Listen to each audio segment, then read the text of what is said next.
یہ دنیا کیسے بنی؟ فرشتوں، جنوں، نبیوں، رسولوں اور پیغمبروں کے بارے میں مکمل معلومات کے لیے آپ ہماری ویڈیو کو آخر تک ضرور دیکھیں۔ اللہ تعالی ہر چیز کا پیدا کرنے والا ہے اور وہی ہر چیز پر قدرت رکھتا ہے۔ اللہ تعالی وہ ہے جس نے آسمانوں، زمینوں اور ان کے درمیان کی سب چیزوں کو 6 دن میں پیدا کر دیا اور پھر عشق پر جلوہ فرما ہوا۔ مزید اللہ تعالی سورۃ الحدیث آیت نمبر 4 میں فرماتا ہے، وہی ہے جس نے آسمانوں اور زمینوں کو 6 دن میں پیدا کیا، پھر عشق پر جلوہ فرما ہوا۔ وہ خوب جانتا ہے اس چیز کو جو زمین میں جائے اور جو اس سے نکلے، اور جو آسمان سے نیچے آئے اور جو کچھ اس میں چڑھ کر جائے، اور جہاں کہیں تم ہو وہ تمہارے ساتھ ہے، اور اللہ تعالی تمہارے ہر اعمال کو دیکھ رہا ہے۔ اسی طرح اللہ تعالی سورۃ ہود آیت نمبر 7 میں فرماتا ہے، اور اللہ ہی وہ ذات ہے جس نے 6 دن میں آسمانوں اور زمینوں کو پیدا کیا اور اس کا عرش پانی پر تھا۔ امام احمد بن حنبل رحمۃ اللہ علیہ نے ابو زرین سے بیان کیا ہے، انہوں نے کہا، اے اللہ کے رسول، آسمانوں اور زمینوں کو پیدا کرنے سے پہلے ہمارا پروردگار کہاں تھا؟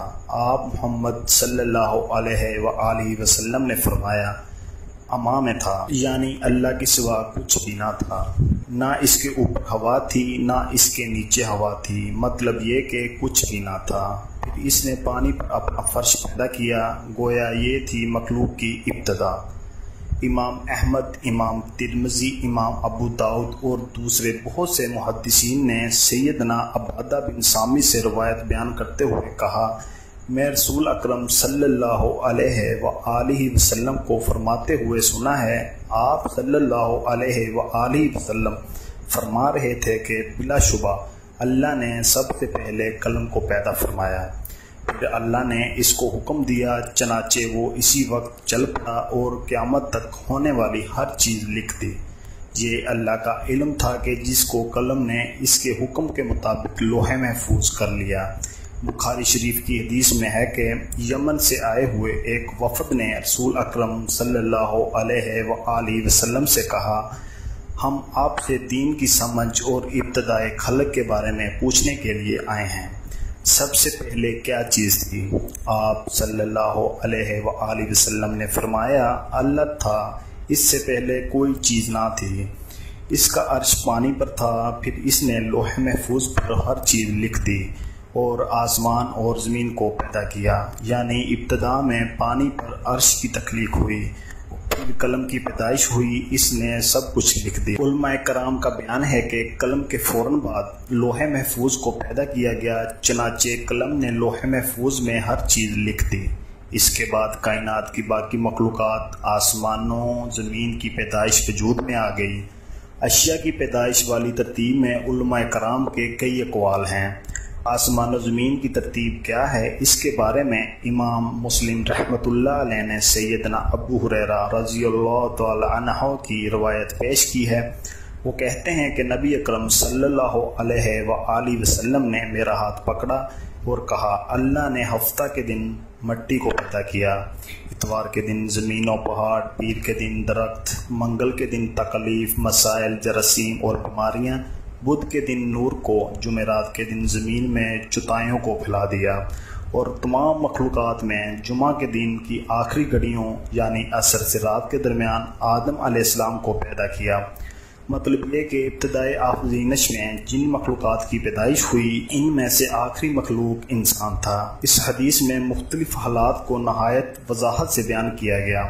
اس سے بخوبی پتہ چل گیا کہ ابتدائی مخلوقات کی تخلیق کیا تھی۔ ان میں سے آخری نمبر آدم علیہ السلام کا تھا، جبکہ آدم علیہ السلام نسل انسانی میں سب سے پہلے اور تمام انسانوں کے باپ ہیں۔ انسانوں سے پہلے فرشتے اور جن پیدا ہو چکے تھے۔ صاحب عقل مخلوقات میں سے سب سے پہلا نمبر فرشتوں کا، دوسرا نمبر جنوں کا اور آخری نمبر انسانوں کا ہے۔ فرشتوں کا اصل ٹھکانہ آسمان ہے۔ اللہ تعالی سورۃ الشورى آیت نمبر 5 میں فرماتے ہیں، قریب ہے کہ آسمان اپنے اوپر سے پھٹ پڑے اور تمام فرشتے اپنے رب کی تسبیح اور تمجید بیان کر رہے ہیں اور زمین والوں کے لیے استغفار کر رہے ہیں۔ خبردار، اللہ تعالی معاف کرنے والا اور رحم کرنے والا ہے۔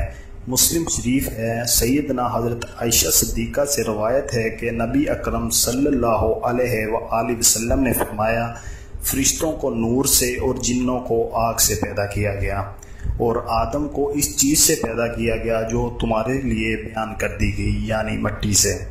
فرشتوں کی تخلیق کے بعد جنوں کو پیدا کیا۔ جنوں کو بھی انسانوں سے پہلے پیدا کیا گیا تھا، جیسا کہ اللہ تعالیٰ سورۃ الحجر آیت نمبر 27 میں فرماتے ہیں، اور اس سے پہلے جنات کو ہم نے یوں والی آگ سے پیدا کیا۔ جنات کے بارے میں بہت زیادہ آیات و احادیث موجود ہیں۔ اللہ تعالیٰ فرماتے ہیں، اور آگ کو جنات کے شعلے سے پیدا کیا گیا۔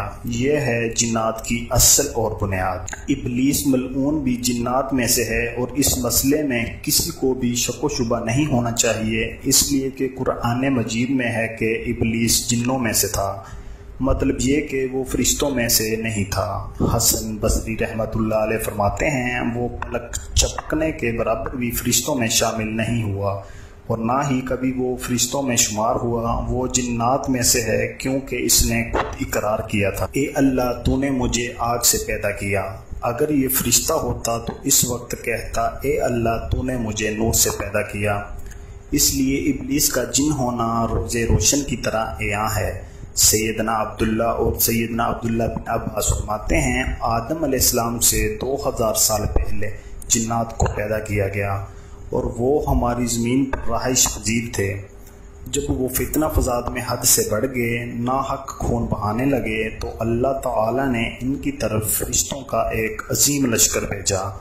اس سے جنات کی زبردست مار کا آرائی ہوئی۔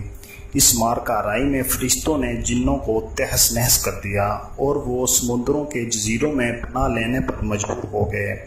زمین کے ہر بر اعظم سے انہیں جلا وطن کر دیا گیا، چنانچہ آج تک ان کا مسکن یہی جزیرے اور عظیم مراکز ہیں۔ یہ واقعہ حضرت آدم علیہ السلام کی تخلیق سے پہلے ہو چکا ہے۔ حدیث مبارکہ میں ہے کہ ابلیس ملعون کا ایک تخت ہے، اور وہ تمام جنات کا سردار اور حکمران ہے۔ اس کا شاہی تخت پانی پر ہے، اگرچہ اس کی متعین جگہ ہمیں معلوم نہیں۔